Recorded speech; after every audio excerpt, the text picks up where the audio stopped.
Hello बच्चों, welcome to the class of Vikas sir, the finest and easiest way to learn the concept of physics. I am back with my new video. In this lecture, we will discuss about the satellites and we will obtain the expression of orbital velocity of satellites revolving around planets. Same as we will also obtain the time period of satellites around the planets. बच्चों, हमने हमारे previous lecture में escape velocity and escape energy की बात की। Last में हमने escape velocity का एक्सप्रेशन डिराइव किया in terms of mass of earth, radius of earth, in terms of acceleration due to gravity and in terms of density of earth. हमने तीन तरह के एस्केप वेलोसिटी के एक्सप्रेशन डिराइव किए। तो आज हम बात करेंगे बच्चों सैटेलाइट्स के बारे में। तो सबसे पहले सैटेलाइट्स क्या होता है, how can we define satellites. तो सैटेलाइट्स होता है a body revolving around the planets in the direction of revolution of planet. Planet के अराउंड ऐसा ऑब्जेक्ट, ऐसी बॉडी जो प्लैनेट के अराउंड मूव करती है in the direction of revolution of planet. Planet जिस डायरेक्शन में रिवॉल्व करता है उसी डायरेक्शन में उसके अराउंड कोई बॉडी भी रिवॉल्व करती है, तो ऐसी बॉडी को बच्चों हम क्या बोलेंगे, सैटेलाइट्स बोलेंगे। ओके, चलो अब सैटेलाइट्स दो टाइप्स के होते हैं। There are two types of satellites. First one is natural satellites and second one is man made और we can say artificial satellites. तो बच्चों अब कौन से सैटेलाइट्स नेचुरल सैटेलाइट है। तो if you talk about moon, अगर हम मून की बात करें तो मून अर्थ एक प्लैनेट है, तो अर्थ के अराउंड जो रिवॉल्व करेगा उसको हम क्या बोलेंगे, सैटेलाइट बोलेंगे। तो अर्थ के अराउंड मून रिवॉल्विंग करता है तो मून को अर्थ का क्या बोलेंगे, हम नेचुरल सैटेलाइट बोलेंगे। So moon is a natural satellite of earth. वैसे बच्चों अगर हम जुपिटर की बात करें तो जुपिटर के पास बहुत सारे ऐसे नेचुरल सैटेलाइट्स हैं जो उसके अराउंड डिफरेंट ऑर्बिट्स में रिवॉल्विंग करते हैं। ओके, चलो अब बात करते हैं। ओके, चलो अब ये जो मून है वो अपनी एक्सिस पे रोटेट होने के लिए अपना एक टाइम पीरियड, मून का टाइम पीरियड कितना होगा, 27.3 days on its own axis. अपनी ओन एक्सिस पे मान लो बच्चों ये मून है और ये रही उसकी एक्सिस, तो मून अपनी ओन एक्सिस पे एक रिवॉल्यूशन कंप्लीट करता है तो कितना डे लेता है वो, 27.3 days. That means the periodic time of moon around its own axis is approximately 27.3 days. Okay, now if you talk about artificial satellites, artificial satellite means artificial satellite एक ऐसे satellite है जो नेचुरल नहीं है but man made है। Man ने planets के around उसको क्या किया है, स्थापित किया है। तो ऐसे सैटेलाइट्स को बच्चों हम क्या बोलेंगे, आर्टिफिशियल सैटेलाइट बोलेंगे और we can say man made satellites. First man made satellite is Sputnik, made by Russian scientist in 1957। सबसे पहला, वर्ल्ड का सबसे पहला जो आर्टिफिशियल सैटेलाइट है वो रशियन साइंटिस्ट ने 1957 में बनाया था। और उसके बाद तो इंडिया ने बहुत सारे सैटेलाइट्स प्लैनेट्स के अराउंड डिफरेंट ऑर्बिट में सेट किए हैं, जिसमें से एक है आर्यभट्ट और है इनसेट सीरीज के कुछ सैटेलाइट्स। ओके, चलो अब हम बात करते हैं what are the uses of satellites. ये सैटेलाइट्स हैं उसके यूजेस क्या है, हम कहाँ पे यूज़ कर सकते हैं। तो फर्स्ट है साइंटिफिक, सेकेंड वन है इंजीनियरिंग में भी हम यूज़ कर सकते हैं।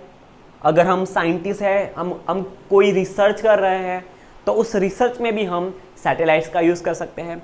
सेकंड, इंजीनियरिंग में भी यूज़ कर सकते हैं। कम्युनिकेशन सिस्टम, हम सैटेलाइट्स के थ्रू कम्युनिकेट कर सकते हैं और कुछ इंफॉर्मेशन हम वहाँ से उठा सकते हैं with the help of satellites. Weather forecast, हमें वेदर की कुछ इंफॉर्मेशन लेनी है, कोई फॉरकास्ट हमें समझना है, तो उसके लिए भी ये जो सैटेलाइट्स हैं वो यूजफुल हो सकते हैं। स्पाइंग एंड मिलिट्री जियोफिजिक्स, जो मिलिट्री वाले जो जियोफिजिक्स में मिलिट्री का जो जियोफिजिक्स होता है उसमें भी ये सैटेलाइट्स यूजफुल होते हैं। एंड लास्ट में मीटियोरोलॉजी, ओके, अवकाशीय पिंड की जो इंफॉर्मेशंस है वहाँ से हमें कुछ इंफॉर्मेशन चाहिए तो हम with the help of satellites, जो हमने आर्टिफिशियल सैटेलाइट्स जो हमने अराउंड प्लैनेट्स डिफरेंट ऑर्बिट्स में रखे हैं और वो रिवॉल्विंग करते हैं, तो वो उसके साथ कैमरे लगे होते हैं, ऑडियो रिकॉर्डर होता है, तो वो कैमरे के थ्रू वीडियो या तो फोटोग्राफ्स ले सकते हैं और ऑडियो साउंड रिकॉर्ड कर सकते हैं। ओके, सो ऐसी इंफॉर्मेशन हम with the help of satellite ले सकते हैं। चलो, अब बच्चों ये हो गई जनरल इंफॉर्मेशन अबाउट सैटेलाइट्स। अब बच्चों हम बात करते हैं, अगर कोई सैटेलाइट, मून की ही बात कर लें, अगर कोई सैटेलाइट प्लैनेट्स के अराउंड कोई ऑर्बिट में रिवॉल्विंग करता है तो उस ऑर्बिट में उसकी ऑर्बिटल वेलोसिटी क्या होगी, उसका हम एक्सप्रेशन डिराइव करेंगे। Just a minute, excuse me. Obtain the expression of orbital velocity of satellite, हमें सैटेलाइट्स की ऑर्बिटल वेलोसिटी का एक्सप्रेशन निकालना है जो सैटेलाइट्स कोई प्लैनेट्स के अराउंड किसी ऑर्बिट में रिवॉल्विंग कर रहा है। मान लो बच्चों यहाँ पे हमारे पास अर्थ है, अर्थ का रेडियस है, radius of earth RE, and earth का मास है, मास of earth ME। Earth surface से कुछ h जितनी हाइट लेके, अर्थ सरफेस से कुछ h जितनी दूरी पे एक मून है, और मून क्या है, अर्थ का नेचुरल सैटेलाइट है। सो वो अराउंड अर्थ रिवॉल्व करता है with velocity VO। This VO is known as orbital velocity of satellite revolving around planet. चलो, जिसका मास कितना है बच्चों, स्मॉल m है। अर्थ सरफेस से उस सैटेलाइट तक का जो डिस्टेंस है वो h जितना है। So from the centre of earth, from the centre of earth उस प्लैनेट तक का, सॉरी, उस सैटेलाइट तक का जो डिस्टेंस है वो होगा small r, where small r is the sum of RE plus RE and h। So small r is equal to radius of earth plus height of, और we can say the distance of satellite from the surface of earth. चलो, a satellite of mass m at height h from the surface of earth revolving around the planet, और we can say earth, इस case में planet कौन सा है, earth है, तो satellite भी कौन सा होगा, moon होगा। distance of satellite from the center of earth is r is equal to RE plus h। देख सकते हैं हम यहाँ पे अर्थ सरफेस से वो कितनी डिस्टेंस कितने डिस्टेंस दूर होके रिवॉल्विंग करता है, तो h जितनी दूरी बना के क्या करता है, वो रिवॉल्विंग करता है। So from the surface of, from the centre of earth, उस प्लैनेट, उस सैटेलाइट का डिस्टेंस क्या होगा, स्मॉल r जितना होगा। So small r is equal to RE plus h। The orbital velocity of satellite is V0। चलो बच्चों, अब हमें ये वाली वेलोसिटी निकालनी है, orbital velocity of satellites revolving around planet, और वी कैन से अर्थ, हमें यहाँ पे फाइंड करनी है। कैसे फाइंड करेंगे, चलो अब मेरी बात ध्यान से सुनना। अगर ये सैटेलाइट अराउंड द प्लैनेट, और वी कैन से अराउंड अर्थ एक ऑर्बिट में रिवॉल्विंग करता है, तो रिवॉल्विंग करने पे उस पे एक force toward the centre of अर्थ लगता है, जिसकी वजह से वो ऑर्बिटल मोशन कर सकता है। मान लो बच्चों हमारे पास एक स्टोन है, उस स्टोन को हमने with the help of rope tied कर दिया और यहाँ ऐसे ऐसे घुमाते हैं। ओके, तो होगा क्या, वो जो स्टोन है वो ऐसे ऐसे राउंड शेप में क्या करेगा, रिवॉल्विंग करेगा, सर्कुलर मोशन करेगा। अब वो सर्कुलर मोशन करेगा, यूनिफॉर्म सर्कुलर मोशन करता है अगर, तो उस स्टोन पे टुवर्ड्स द फिंगर, वो जहां से घूम रहा है उस सर्कल के centre, towards the centre of circle, उस पे एक फोर्स लगता है, उस फोर्स को हम बोलते हैं सेंट्रीपिटल फोर्स। सो वहां पे necessary amount of centripetal force कौन प्रोवाइड कर रहा था? The necessary amount of centripetal force is provided by the tension force in rope. Rope में प्रोड्यूस होने वाला tension force necessary amount of centripetal force stone पे प्रोवाइड कर रहा था, और वो स्टोन रिवॉल्विंग सर्कुलर मोशन कर रहा था कुछ रेडियस लेके। वैसे ही बच्चों यहाँ पे देखो, अगर अर्थ के अराउंड एक सैटेलाइट रिवॉल्विंग कर रहा है, कुछ ऑर्बिट में ऑर्बिटल मोशन कर रहा है, तो उस पर necessary amount of centripetal force कौन प्रोवाइड करेगा? So in the case of satellite revolving around the earth, the necessary amount of centrifugal force is provided by the gravitational attraction force. So हम यहाँ से लिख सकते हैं, देखो यहाँ पे toward the center of earth, इस प्लेनेट पे क्या लगेगा, sorry toward the center of earth, इस सैटेलाइट पे क्या लगेगा, ग्रेविटेशनल फोर्स लगेगा। तो ग्रेविटेशनल फोर्स तो अर्थ क्या करती है, अब towards its center, उस प्लेनेट को क्या करती है, पुल करके रखती, सॉरी उस सैटेलाइट को क्या करती है, पुल करके रखती है। और उस पुल की वजह से, उस पुलिंग की वजह से ये जो सैटेलाइट है वो अराउंड द अर्थ क्या करता है, किस प्रॉपर कोई फिक्स ऑर्बिट में क्या करता है, रिवॉल्विंग करता है। सो हम यहाँ से लिख सकते हैं the necessary amount of centripetal force is provided by gravitational force. So यहाँ से हम लिखते हैं the necessary amount of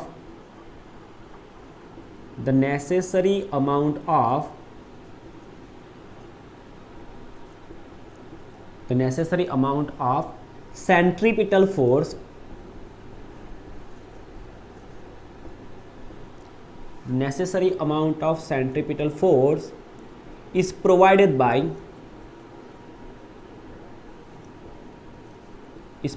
by gravitational force.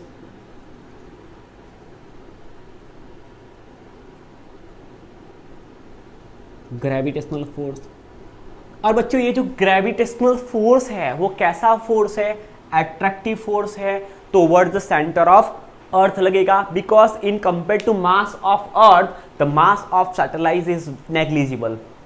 Okay, so कहां पे लगेगा, toward the centre of earth लगेगा। सो हम यहां पे लिखेंगे centripetal force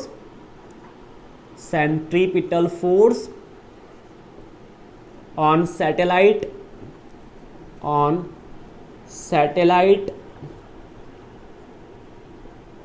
is equal to gravitational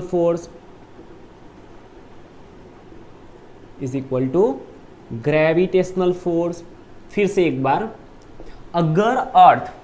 अगर कोई सैटेलाइट अराउंड द प्लैनेट्स, और we can say around the earth, कोई फिक्स ऑर्बिट में रिवॉल्विंग कर रहा है, तो उस सैटेलाइट पे necessary amount of centripetal force कौन प्रोवाइड करेगा, the gravitational force between two massive object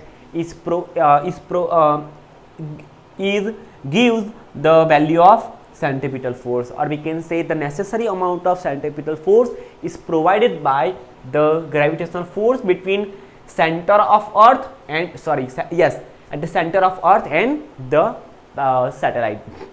So centripetal force का फॉर्मूला हमें पता है mv² डिवाइडेड बाय r। सो यहाँ से हम लिखेंगे mv² divided by small r। यहाँ से हम यूज करेंगे v² की जगह पे क्या यूज करेंगे, VO² यूज करेंगे, because VO stands for orbital velocity. So mv² divided by r is equal to the gravitational force between the center of earth and the satellite. So mass of earth, mass of satellite divided by square of the distance between the center of earth and the satellite. चलो अब देखो हम यहाँ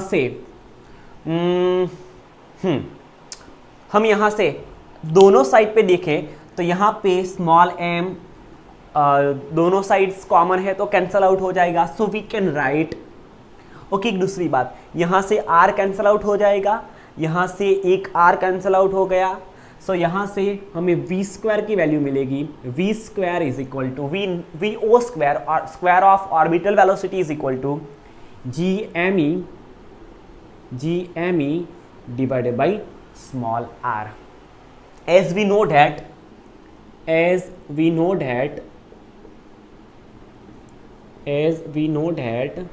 small r is equal to re plus h, small r is equal to re plus h। तो यहाँ से हमें we O square मिल जाएगा, V O square is equal to G M E, capital E लेते हैं हम, G M E divided by, instead of writing small r we can write re plus h। Okay, ये तो square हो गया। हम यहाँ से स्क्वायर को रिमूव करते हैं, सो दोनों साइड्स पे स्क्वायर रूट लेना पड़ेगा। So V O is equal to orbital velocity is equal to square root of G M E divided by re plus h। This is a expression of orbital velocity of satellite around the earth. This is our equation number 1। चलो, हमें orbital velocity का equation मिल गया। चलो बच्चों, अब हमें earth surface पे, ध्यान से सुनना, हमें अर्थ सरफेस पे कितना एक्सेलरेशन ड्यू टू ग्रेविटी होता है वो हमें पता है। सो यहाँ से हम लिखेंगे acceleration due to gravity, acceleration due to gravity. अब ये एक्सेलरेशन ड्यू टू ग्रेविटी को यहाँ पे पिक्चर में लाने की कोई जरूरत क्यों आ पड़ी? बिकॉज हम यहाँ पे ऑर्बिटल वेलोसिटी को in terms of gravitational acceleration क्या करेंगे, डिफाइन करने जा रहे हैं। So acceleration due to gravity at the surface of earth, at the surface of earth which is given by ge is equal to gme divided by re square। फिर से एक बार, the acceleration due to gravity at the surface of earth that is ge is equal to gme divided by re square। Okay, चलो अब हम बच्चों देखो यहाँ पे, हम यहाँ पे जी एम ई को एज इट इज रखते हैं, हम यहाँ पे जी एम ई को एज इट इज रखते हैं। यहाँ से आर ई स्क्वायर को हम जी ई से मल्टीप्लाई कर देंगे। सो यहाँ से हम लिख सकते हैं, so G M E is equal to small g E into R E square. That means instead of writing G M E we can write small g E into R E square. बच्चों इतना पहले लिख लो, इसको रब करेंगे और यहाँ पे डिराइव करेंगे एक्सप्रेशन। चलो रब कर दे इस वाले को।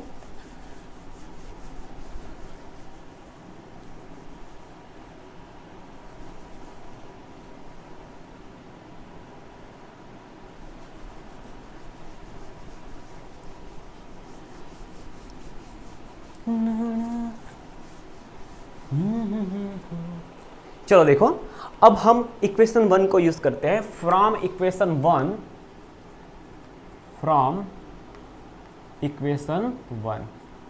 चलो इक्वेशन 1 में हमें किसकी वैल्यू मिली? ऑर्बिटल वेलोसिटी की। So orbital velocity of satellite revolving around earth is given by, instead of writing G M E we can write G E R E square यहाँ पे। सो यहाँ से हम लिखेंगे square root of G M E की जगह पे लिखेंगे G E R E square divided by R E plus H as it is, divided by R E plus H as it is.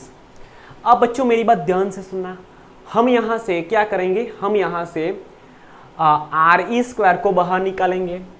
So V O is equal to R E square बाहर आके क्या हो जाएगी, R E हो जाएगी, because square and square root both cancel out. So R E square का square root क्या हो जाएगा, R E.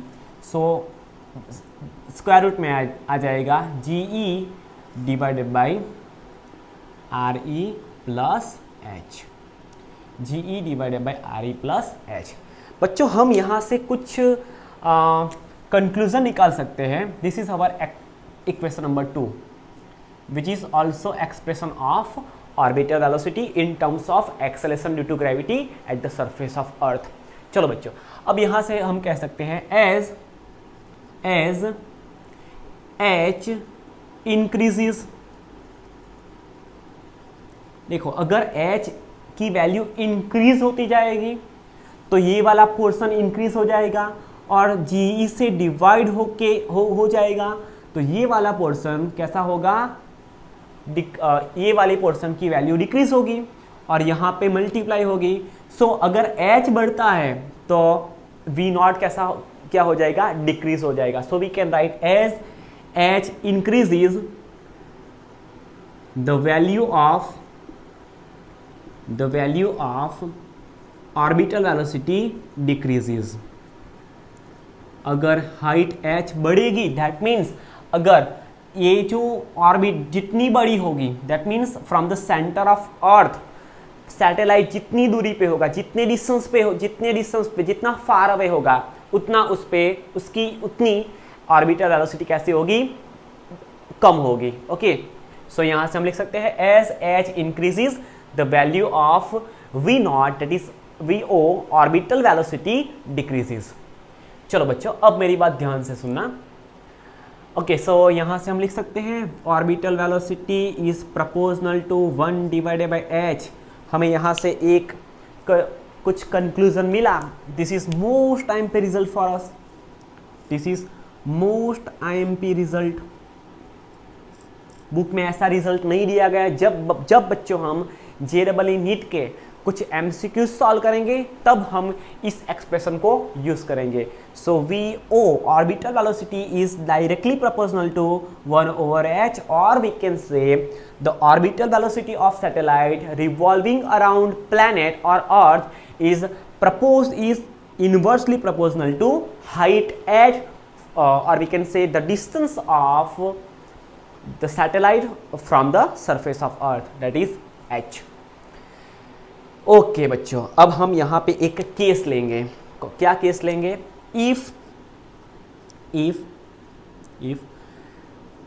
if satellite is, or we can say for satellites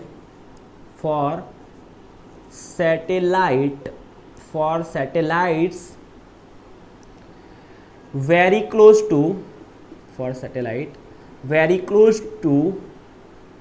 surface of earth.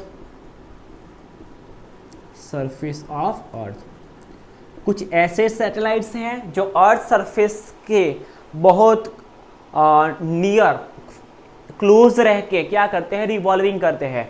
So for satellites very close to surface of earth, height h और we can say distance h, distance small s is negligible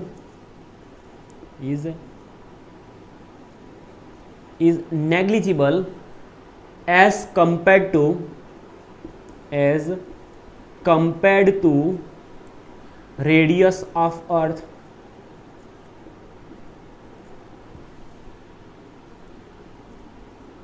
कुछ ऐसे satellites हैं जो earth surface से बहुत close रह के revolving करते हैं. तो ऐसे सैटेलाइट्स के लिए वो जो डिस्टेंस है from the surface of earth, उस सैटेलाइट्स का जो डिस्टेंस है वो in compare to the radius of satellite कैसा होगा, नेग्लिजिबल होगा. सो यहाँ से हम h को क्या लिख सकते हैं, so h is equal to 0. So this equation comes out to be the orbital velocity of satellite revolving around the earth, or we can say planet, is given by re square root of ge divided by re. Okay, h यहाँ से निकल गया.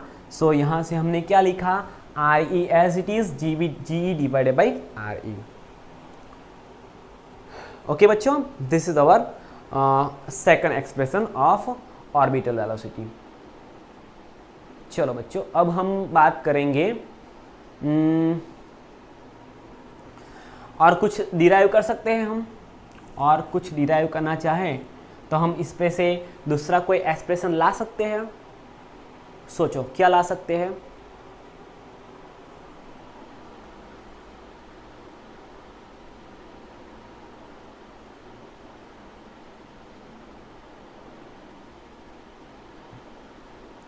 Okay, हमें एक expression मिला था, कहाँ पे गया? ओके, ये वाला। सो हम अगर इक्वेशन 1 का यूज़ करें तो यहाँ से हम लिख सकते हैं equation 1 from equation 1 orbital velocity of satellite revolving around the surface around the planet, or we can say earth, close to the surface of earth, which is given by gme divided by re divided by re। अब बच्चों हमें क्या पता है? हमें पता है, कहाँ पे गया? ओके, हमें पता है g is equal to G M E by R E square. अगर हम इस एक्सप्रेशन को इन टर्म्स ऑफ g लिखना चाहे तो क्या लिख सकते हैं? मोस्ट टाइम पे रिजल्ट हमें यहाँ से मिलेगा। So orbital velocity of satellite revolving around Earth is equal to GME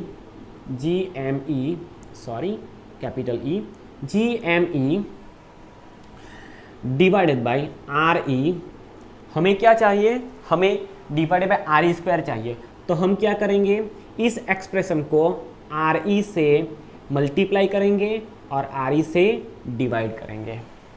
So orbital velocity of satellite revolving around Earth is given by g mass of Earth divided by radius of Earth square re square multiply by radius of Earth। अब फिर से cancel out मत कर देना, हमने इन terms of g लाने के लिए ये वाला एक्सप्रेशन यूज किया है। So orbital velocity VO is equal to, instead of writing gme by re square we can write small g, so square root of small g radius of earth। This is the orbital velocity of satellite, this is the orbital velocity of satellite। Okay बच्चों, चलो screenshot ले लो फटाफट। अब हमें earth surface पे, ये हो गया GE, अब हमें अर्थ सरफेस पे कितनी एक्सेलेरेशन ड्यू टू ग्रेविटी होती है वो पता है, हमें अर्थ का जो रेडियस है वो भी पता है। सो हम easily orbital velocity of planet satellite निकाल सकते हैं। चलो कहाँ पे निकालेंगे? कहाँ पे निकालें? यहाँ पे निकालें, चलो यहाँ पे निकाल लेते हैं। So orbital velocity VO is equal to square root of G की वैल्यू हमें पता है 9.8 एंड दूसरी बात, एंड रेडियस ऑफ अर्थ होती है बच्चों 6400 किलोमीटर। तो हम अगर उसको किलोमीटर से मीटर में ट्रांसफर करना चाहे तो क्या लिख सकते हैं? 6400 मल्टीप्लाई बाय 10 पावर 3, और 6400 में already 2 zero as it is है। सो हम लिख सकते हैं 64 मल्टीप्लाई बाय 10 पावर 5। क्या लिख सकते हैं? 64 मल्टीप्लाई बाय 10 पावर 5। 64 के बाद में डेसिमल पॉइंट होगा। सो अगर हम डेसिमल पॉइंट को लेफ्ट हैंड साइड शिफ्ट करते हैं, डेट मीन्स अगर हम 6.4 लिखते हैं तो मल्टीप्लाई बाय 10 पावर 6 लिख सकते हैं। सो यहाँ से हम लिखेंगे 6.4 multiply by 10 power 6। So orbital velocity VO is equal to 9.8 multiply by 6.4 करने पे बच्चों हमें आंसर मिलेगा 9.8 मल्टीप्लाई बाय 6.4 करने पे हमें आंसर मिलेगा 62.72। 62 square root of 62.72 multiply by 10 power 3। अब बच्चों हम 62.72 का स्क्वायर रूट लेंगे। Square root of answer is equal to 7.VO is equal to 7.919 which is approximately 7.92 multiply by यहाँ पे 6 होगा, और स्क्वायर रूट से बाहर आके वो हो जाएगा 10 पावर 3। 10 पावर 6 का square root means raise to 1/2। Okay, so power का मल्टीप्लिकेशन होगा 10 power 6 multiply by half, so 10 power 3 हो जाएगा। सो यहाँ से हमें आंसर मिलेगा मीटर पर second. This is orbital velocity of the satellite around the near to surface of earth, revolving around earth. Okay बच्चों, तो हमने ये बात की expression of orbital velocity of satellite revolving around earth. Okay, so ले लो फटाफट इसका स्क्रीनशॉट। अब हम बात करेंगे पीरियोडिक टाइम की। चलो मिटा दे दोनों को। चलो कितने मिनट का वीडियो हुआ है? 30 मिनट का। ओके चलो थोड़ा ले लेते हैं।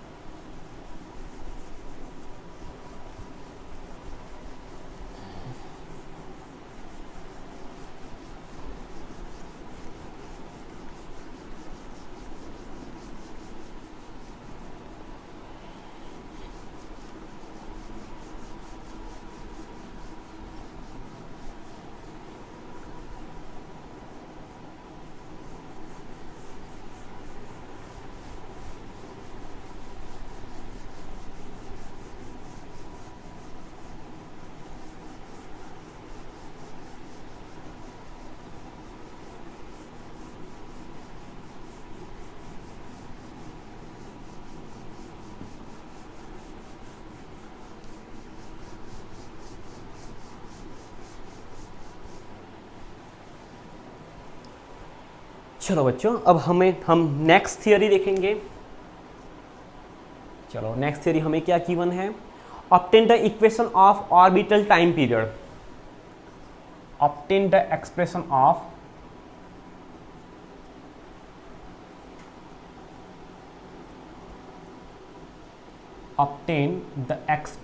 Of orbital time period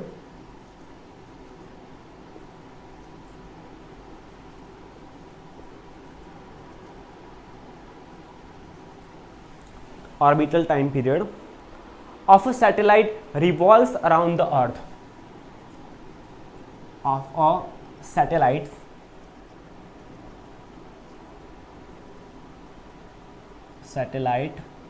revolves around the earth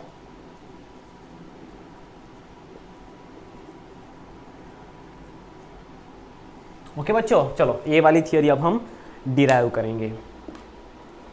चलो बच्चों, अभी हमने एक एक्सप्रेशन निकाला ऑर्बिटल वेलोसिटी के लिए। सो हम यहां से लिखेंगे orbital velocity of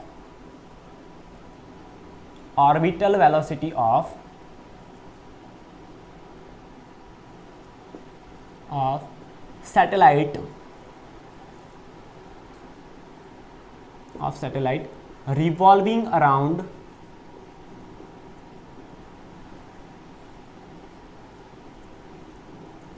revolving around earth, that is VO is equal to square root of GME divided by RE plus H divided by RE plus H, GME divided by RE plus H। ऐसा ही expression हमें मिला ना, GME divided by RE plus H। फिर से देख लेते हैं। Okay, GME divided by RE plus H। अब बच्चों मेरी बात ध्यान से सुनना। टाइम पीरियड किसको बोलेंगे? मान लो बच्चों यहाँ पे देखो, मान लो यहाँ पे, कहाँ पे? यहाँ पे दिखेंगे। ये रही अर्थ, ये अर्थ है, ये बड़ी सी अर्थ है, बड़ी सी। ओके, ये अर्थ है, ये रहा ऑर्बिट। उस ऑर्बिट में यहाँ पे एक सैटेलाइट है, और सैटेलाइट यहाँ से आर जितने डिस्टेंस बना के क्या करता है? रिवॉल्व करता है। और यहाँ पे हमें आर तो पता है, R is equal to RE plus H। अब मेरी बात ध्यान से सुनना, ये जो सैटेलाइट है वो इस डायरेक्शन में VO जितनी ऑर्बिटल वेलोसिटी से एंटी क्लॉकवाइज घूम रहा है।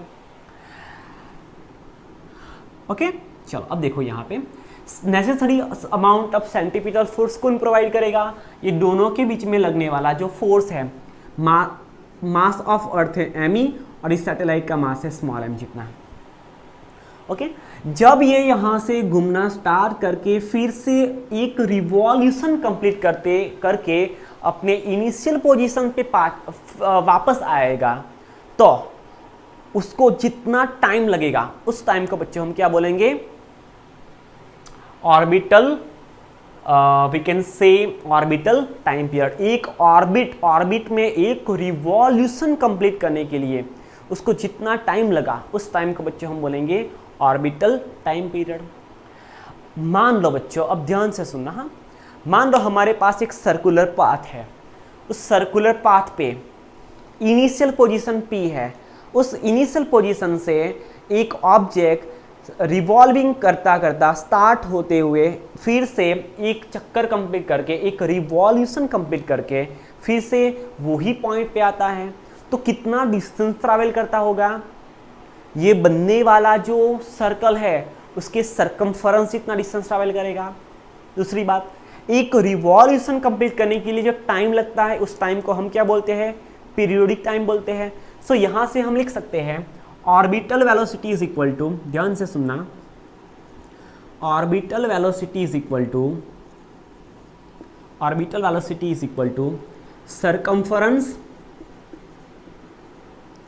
Circumference divided by periodic time.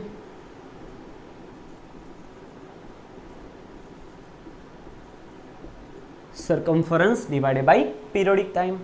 चलो ऑर्बिटल वेलोसिटी को हम VO से रिप्रेजेंट करते हैं। अब सरकमफरेंस कितना होगा, ध्यान से सुनना, अगर ऐसे सर्कल पे घूमता, यहां से R इतनी रेडियस लेके ऐसे सर्कल पे घूमता, तो इस सर्कल का सरकमफरेंस होता है 2πr जितना। ओके, यहाँ पे R की वैल्यू क्या है, RE प्लस H है, तो हम यहाँ पे क्या लिख सकते हैं, चलो 2πr लिख दे पहले, 2πr divided by time period T, periodic time T। So यहाँ से हम लिख सकते हैं orbital velocity of satellite revolves around the planet, और we can say earth is given by 2π। Instead of writing small r, we can write radius of earth plus height h. So RE plus h divided by periodic time t. Okay, चलो अब हम यहां से periodic time को subject बनाएंगे. So periodic time, or we can say orbital time period, periodic time, or we can say orbital time period,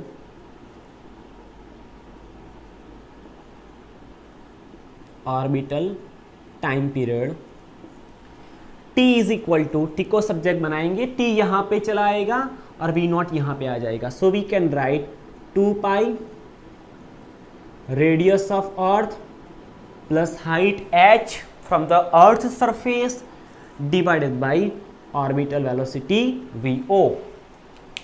okay, चलो. So periodic time t is equal to, okay चलो इसको हम equation number 1 दे देते हैं. Equation 1, this is our equation number 1, this is our equation number 2.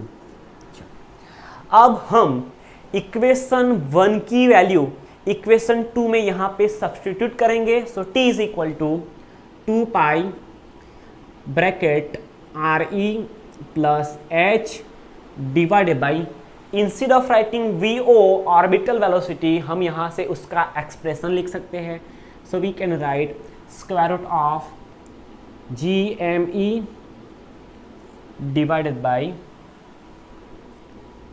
RE plus H, GME divided by RE plus H. चलो अब हम कुछ जुगाड़ लगाते हैं. चलो हमें यहां से स्क्वायर रूट को रिमूव करना है, तो दोनों साइड पे क्या करेंगे, स्क्वायर करेंगे. लिखो square on both sides, square on both sides, दोनों साइड्स पे क्या करेंगे, स्क्वायर करेंगे.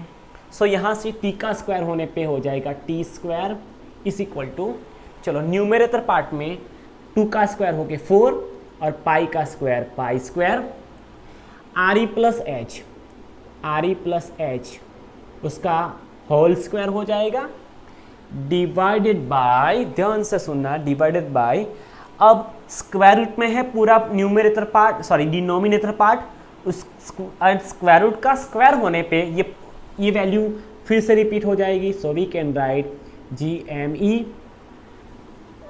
हट यार, capital E, okay, GME divided by RE plus H. अब बच्चों मेरी बात ध्यान से सुनना, यहाँ पे जो RE प्लस H है वो डिनोमिनेटर का डिनोमिनेटर है, तो वो फिर से कहाँ पे चला जाएगा, न्यूमरेटर में चला जाएगा. चलो इसको मिटा दे, इसको रब कर दे. सो यहाँ से हम लिख सकते हैं, so square of periodic time T is equal to, ध्यान से सुनना, 4 pi square divided by GME. अब देखो ये RE प्लस H डिनोमिनेटर का डिनोमिनेटर है, तो वो न्यूमरेटर में जाके मल्टीप्लाई हो जाएगा. So we can write RE plus H, उसका होल स्क्वायर था, 1 टाइम RE प्लस H आया तो उसका क्या हो गया, क्यूब हो गया. सो यहाँ से बच्चों ध्यान से सुनना, यहाँ से हमने जब Kepler's 3 laws of planetary motion देखे थे, तब हमने पहला लॉ देखा था law of orbit, second law देखा था law of area, and third law देखा था लॉ ऑफ पीरियोडिक टाइम, और we can say time period. तो उस लॉ ऑफ टाइम पीरियड में हमने देखा था the square of periodic time is directly proportional to cube of semi major axis. सो यहाँ से देखो, यहाँ पे हमें क्या एक्सप्रेशन मिला, चलो यहाँ पे देखो, यहाँ पे कौन सी टर्म कांस्टेंट है, ये 4 तो कांस्टेंट है, पाई भी कांस्टेंट है, तो पाई का स्क्वायर भी कांस्टेंट हो जाएगा. G यूनिवर्सल ग्रेविटेशनल कांस्टेंट, तो वो तो कांस्टेंट ही है. मास ऑफ अर्थ वो भी कांस्टेंट होगा. सो यहाँ पे ये वाली जो टोटल टर्म है वो कैसी है, कांस्टेंट है. सो यहाँ से हम लिख सकते हैं 4 pi square divided by GME is equal to constant. ये वाली टर्म क्या है, कांस्टेंट है, और उस कांस्टेंट को बच्चों हम लेटेस्ट कंसीडर स्मॉल के, उसको हमने स्मॉल के कंसीडर कर लिया. So T square is proportional to RE plus H whole cube. यहाँ से हमें बच्चों एक एक्सप्रेशन मिला, T square is proportional to RE plus H whole cube. इसको हम इक्वेशन नंबर 3 दे देते हैं. This is the Kepler's third law of periodic motion, of orbital motion, or we can say planetary motion.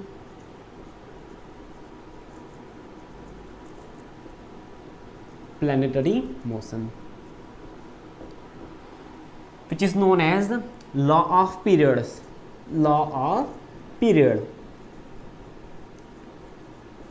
Okay, चलो अब देखो यहाँ पे for satellite very close to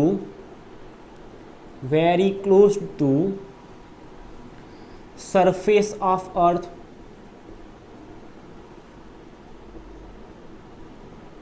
ऐसे सैटेलाइट्स जो अर्थ सरफेस से क्लोज रह के रिवॉल्विंग करते हैं, तो उसके लिए H इज इक्वल टू 0 हो जाएगा. रीजन क्या है, because H is very much less than radius of अर्थ. वो जो डिस्टेंस है अर्थ सरफेस से उस सैटेलाइट तक का, वो in compare to radius of earth negligible है. सो H को हम 0 कंसिडर करते हैं. सो फ्रॉम इक्वेशन 3 फिर से बन जाएगा T square is proportional to RE cube. Okay, ये दूसरा हमें एक एक्सप्रेशन मिल गया. when satellites revolve around earth which is very close to the surface of earth. So t square is proportional to re cube. चलो ये वाला expression हमें मिल गया। तो इसमें कुछ जुगाड़ लगाते हैं, मान लो बच्चों इसको इक्वेशन नंबर 4 दे दो, इसको इक्वेशन नंबर 5 दे दो और इसको इक्वेशन नंबर 3 दे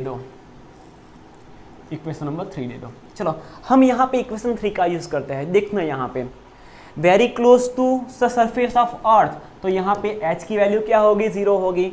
सो यहाँ से हम लिख सकते हैं फ्रॉम इक्वेशन 3 हमने यहाँ पे Kepler's third law of motion किया, Kepler's third law of planetary motion किया, प्रूफ किया। अगर आपको थियरी ऐसी आती है कि obtain the expression for orbital time period of satellite revolve around earth and prove the Kepler's third law of planetary motion, so आपको यहां तक डिराइव करना है, यहां तक या तो यहां तक आप डिराइव कर सकते हो। ओके चलो हम in terms of acceleration due to gravity इस t की वैल्यू कितनी मिलती है उसके बारे में बात करेंगे। So from equation 3 t square is equal to 4 pi square divided by G M E. यहाँ पे h 0 हो जाएगा because satellite is very close to surface of earth, so we can write re whole cube, अब बच्चों देखो we know that acceleration due to gravity g is equal to G M E divided by re square, r का square होगा, e का square नहीं होगा, so r square e, so G M E divided by R square which is acceleration due to gravity at the surface of earth. इस वाले term को हम in terms of, इस वाले एक्सप्रेशन को हम in terms of acceleration due to gravity लिखे तो यहाँ से हम लिख सकते हैं रीअरेंज करके T square is equal to, ध्यान से सुना, T square is equal to 4 pi square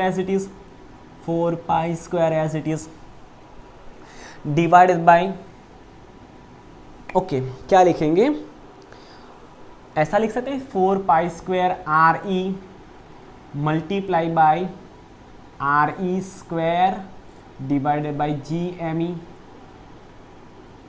ऐसा लिख सकते हैं। देखो यहाँ पे 4 pi square divided by G M E, 4 pi square divided by G M E, R E into R E, so R E cube, तो इस वाले एक्सप्रेशन को बच्चों हम इस तरह से लिख सकते हैं। अब देखो यहाँ पे instead of writing G M E by R E square we can write G E, so यहाँ पे उसका रेसिप्रोकल है, सो यहाँ से हम क्या लिख सकते हैं 1 बाई जी, सो यहाँ से हम लिखेंगे so square of periodic time T square is equal to 4 pi square R E as it is multiply by 1 by acceleration due to gravity at the surface of earth, so T square is equal to 4 pi square radius of earth divided by acceleration due to gravity at the surface of earth. This is another expression of periodic time of satellites revolves around the earth. Equation number 6, चलो दे equation number 6। Okay बच्चों, यहाँ से अगर हम t निकालना चाहे तो t क्या लिख सकते हैं, periodic time t is equal to square root of, देखो यहाँ से क्या लिखेंगे t, इस यहाँ पे स्क्वायर रूट ले लिया सो t हो गया, यहाँ से स्क्वायर रूट लेंगे तो 2 हो जाएगा, पाई स्क्वायर का स्क्वायर रूट लेने पे पाई हो जाएगा, R E square as it is, so 2 pi square root of R E divided by G. This is the expression of periodic time which is most IMP, this expression is most IMP expression.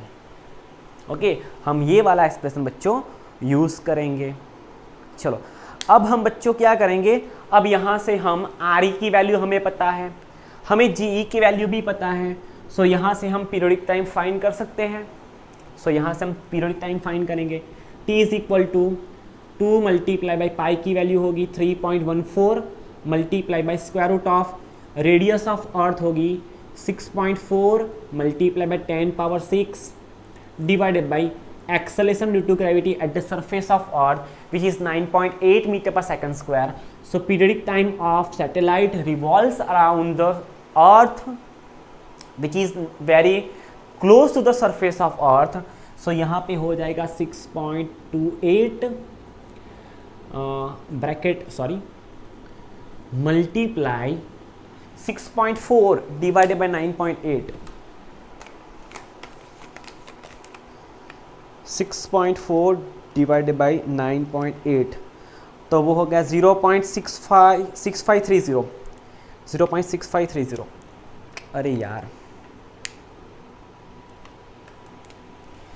0 point और उसका square root हम निकाल लेते हैं और उसका square root of answer तो वो हो जाएगा 0.8081 मल्टीप्लाई बाई 10 पावर यहाँ पे 10 पावर 6 है तो स्क्वायर रूट निकल के 10 पावर 3 हो जाएगा। चलो 0.8081 multiply by 6.28 is equal to t is equal to 5.0748 multiply by 10 power 3। चलो अब हम इस डेसिमल पॉइंट को राइट हैंड साइड पे शिफ्ट करेंगे 3 डेसिमल तो ये अप्रोक्सीमेटली हो जाएगा 5074.8। सो 75 लिख लें यहाँ पे जाके और ये निकल जाएगा इतनी सेकेंड ये हो गया time period of satellite revolves around the planet or we can say earth very close to the surface of earth। तो बच्चों आज हमने सैटेलाइट क्या होता है वो बात की, सैटेलाइट की ऑर्बिटल वेलोसिटी क्या होती है उसके एक्सप्रेशन डिराइव किए and Kepler's third law of planetary motion which is known also known as law of period वो हमने प्रूफ किया और लास्ट में हमने सैटेलाइट के लिए सैटेलाइट की का जो टाइम पीरियड होता है उसका एक्सप्रेशन निकाला t is equal to 2 pi square root of R E divided by G E where G E is the acceleration due to gravity at the surface of earth. और इस expression में हमने magnitude रखा value रखी तो हमें last में मिला periodic time of satellite is 5075 second approximately. Okay बच्चों, so see you in next lecture. तब तक do whatever you want but don't trouble your mom. Thank you.